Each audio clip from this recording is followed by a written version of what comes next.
আসসালামু আলাইকুম। ষষ্ঠ শ্রেণীর ষান্মাসিক মূল্যায়ন পরীক্ষা 2024 এর সামাজিক বিজ্ঞান এর সমাধান। তোমাদের প্রথম ভিডিওতে কাজের 3-এর সমাধান দেওয়া হয়েছিল এগুলো। এখন আমরা সমাধান করব 1 এবং 2। কাজ 1, চলো সহপাঠীকে জানি। প্রশ্নমালা তৈরি করতে হবে উপরটুক পড়ে, এবং ভৌগোলিক প্রেক্ষাপটটা হচ্ছে যে আপনার পরিবার কোথায় থাকে, আপনার এলাকা কেমন, পাহাড়ি না সমতল ইত্যাদি, আপনার এলাকার প্রধান প্রাকৃতিক বৈশিষ্ট্য কী, আপনার এলাকার কী ধরনের জলবায়ু দেখা যায়, এ সকল প্রশ্ন করে ভৌগোলিক প্রেক্ষাপট তৈরি করতে হবে।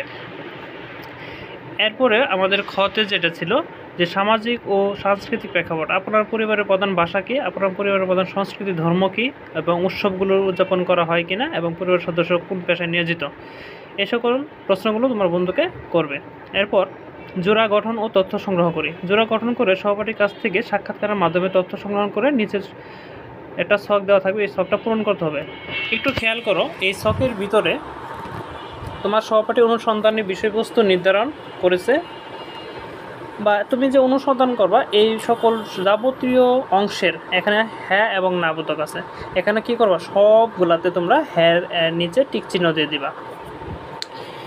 প্রিয় শিক্ষার্থী বন্ধুরা, তোমাদের আবারও বলতেছি, যদি চ্যানেলে নতুন হয়ে থাকে অবশ্যই চ্যানেলটি সাবস্ক্রাইব করো, এবং পরবর্তী সকল পরীক্ষার প্রশ্ন এখানে দেওয়া হবে।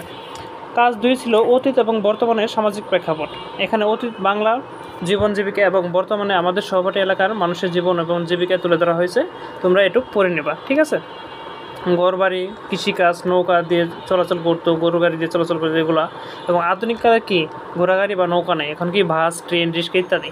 ঐতিহাসিক পোশাক ছিল কি লুঙ্গি, শাড়ি, এখন কি শার্ট, প্যান্ট ইত্যাদি ফ্যাশন। হ্যাঁ, এরপরে হচ্ছে তোমাদের অপ্রতুল শিক্ষা ব্যবস্থা। আগে কী ছিল না, শিক্ষা ব্যবস্থা তেমনটা ভালো ছিল না, এবং আমাদের যে চিকিৎসা, আয়ুর্বেদিক, কবিরাজ এগুলো ছিল, চিঠি ছিল বা মৌখিক বার্তা ছিল যোগাযোগের মাধ্যম। আর এখন কি মোবাইল ফোন, ইন্টারনেট, সামাজিক যোগাযোগের মাধ্যমের অভাব নেই, ঠিক আছে?